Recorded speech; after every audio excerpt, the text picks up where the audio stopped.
Well, Ben Shapiro articulately destroyed the logic behind a woman's argument when she asked him 3 questions about involuntary thoughts relating to white privilege. 1984, here we come. Hello and welcome back to Resist the Mainstream, reporting the news that the mainstream won't. Make sure to subscribe, like, and hit the notification bell to stay up to date with our classic videos that we're about to witness. Well, we've heard the concept get tossed around left and right from just about everyone at this point. White privilege. We're sick of it. Appears to be one of the most popular topics amongst college students. Who knew?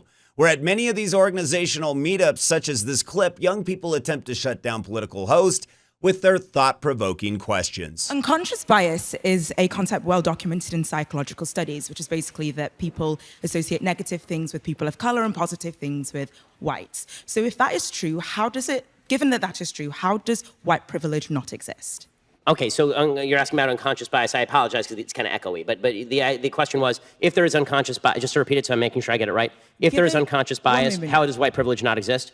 The question is, given that there is unconscious bias, how does white privilege not exist? So number one, so when I speak about white privilege, so when I speak about white privilege, I'm speaking specifically about behavior. Okay, there have been no studies, and really I've looked at these studies, the connection between what they call implicit bias, this is their favorite phrase now, implicit bias, unconscious bias, and biased behavior has yet to be proven at any level that is even remotely necessary to be used in, for example, a courtroom, which is why it's never been used in a courtroom.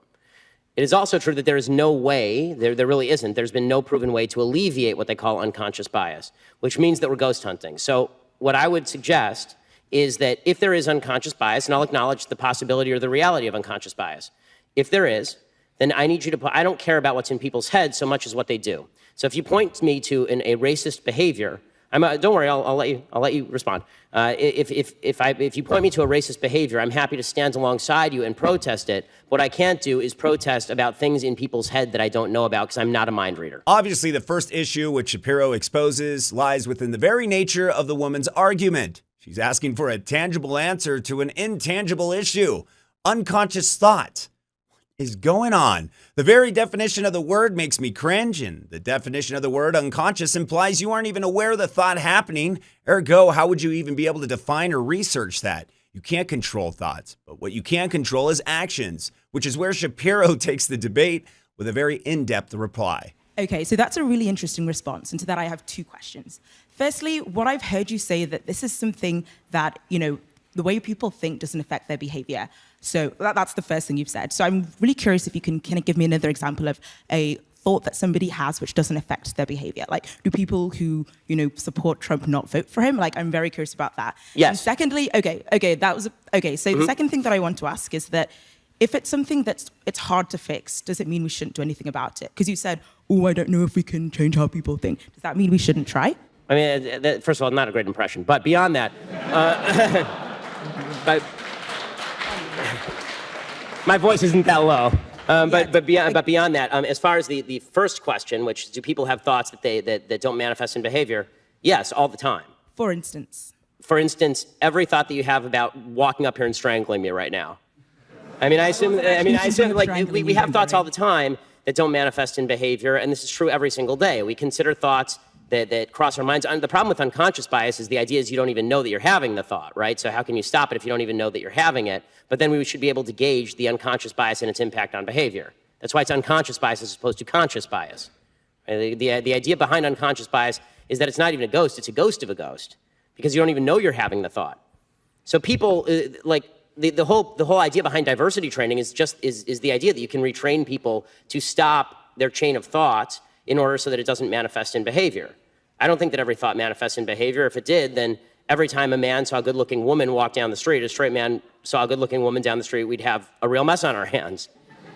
So the second question, the idea was a little too broad for me to respond to, which is, just because something is tough, don't we have to face up to it? Yes, we have to face up to tough things all the time. And one of the tough things I would suggest that we face up to is that you have a lot more control over your own behavior and the decisions you make than the supposedly widespread unconscious bias of people you've never met. To much avail, but little persuasion, the woman then asks a pair of follow-up questions where she mocks Shapiro's voice poorly and belittles the conversation. Ignoring pretty much of all the points that Shapiro just made prior, The Daily Wire host reiterated his point further by giving very common examples of instances where unconscious thought does not even manifest into malicious acts. I mean, let's face it, we've all had unwanted, unfavorable, or downright dark thoughts before, seemingly unprovoked. Look at Hollywood, that's what it's all about.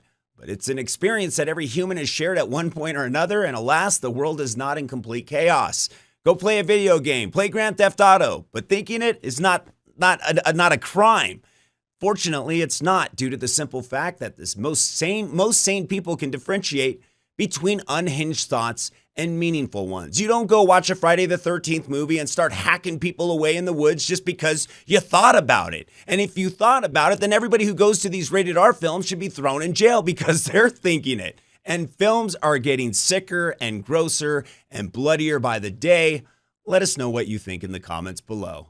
Have we entered the 1984 era? Are people really wanting to control our thoughts by saying, you can't think this or that? And how will they even find out? Or how will they even know if we thought this? Is this Minority Report we're talking here? Until next time, I'm Steve Inman with Resist the Mainstream, reporting the news that the mainstream won't. Don't forget to subscribe, like, and hit the notification bell for updates on our latest content and, of course, classic videos that we just witnessed. Take care. We'll see you soon.